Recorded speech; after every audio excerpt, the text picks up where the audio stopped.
Good day, Aether. It is getting windy a little bit over here, but it is still a beautiful day, and I am still your host, Don Dig Don, bringing you all the latest news, reports, and developments from all across the sector. Following up on our last month's news, there are a lot of things happening on Orrello, so without further ado, let's jump right in. Previously on the news, Spotlight, a union auditing company, had raised concerns about Red Order's involvement in an exchange program with the Orrello Police Department. As claims of embezzlement were made, Red Order representatives responded by offering Spotlight to run a full investigation. In a surprise turn of events, words of Baron Akintola von Okoye have been confirmed as no issues were found with Red Order investments. However, as the investigation continues, proof of bribery and embezzlement within the Orrello government itself has come to light. Elijah Adeni, an Orrello Minister of External Affairs, has been found guilty of leeching government resources to fund mercenary groups, resell scrapped government equipment, and purchase military hardware on the black market. The Red Order Embassy has announced its outrage at the findings and recalled all investments until appropriate arrests can be made and there is certainty that the funds will be allocated where they are supposed to. We've shared the news about recent disturbances on Orrello, as in response to those recent protests, the Orrello government has begun forming youth security groups to control the populace and relieve police forces. Alarmed by these events, citizens of Orrello have gathered for a protest march in front of the Orrello Police Department headquarters. As tensions rose, a careless warning shot by a police officer has erupted into a wave of violence that swept through the building.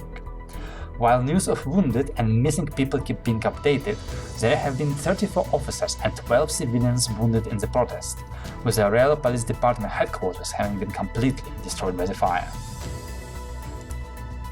As a consequence of these latest developments, Seoul Union Ambassador Avian Galanadel has requested that the Order of the Red Dawn diplomatic mission to Orrello be seized sooner than expected.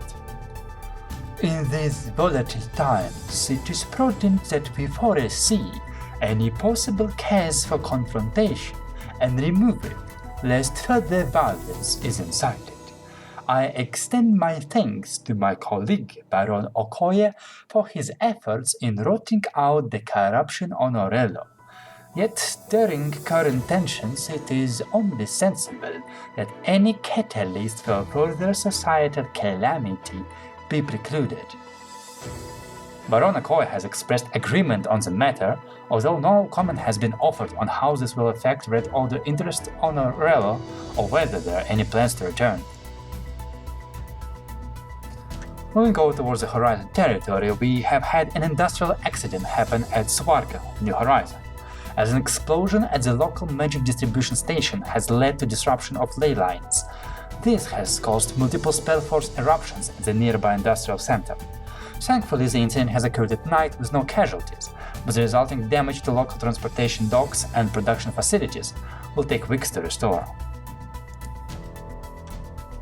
In financial news this week, Aether has shared some Slavic research with Seoul Union as part of their continuing initiative to fund refugees from Estonia. A sale of experiments on Slavic technology has been approved to Union research teams on Slovas. Experts evaluate the deal at around 7 million credits. Last but not least, to everyone returning to Chariot, a sabotage attempt at Chariot High docks has left a civilian vessel damaged. Thankfully, due to quick actions by the security guards, assailants were chased off the scene and the small fire was put out before severely damaging the vessel. Owner of the ship, Thomas Avery, has suffered no harm. According to preliminary investigation, there is no reason to believe that this has been a targeted crime. Still, local guards warn that recent flow of refugees from Orrello may lead to a temporary increase in crime rates.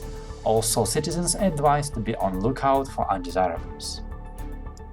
As usual, this has been me, your host Don Digidon, bringing you all the latest news, reports, and developments.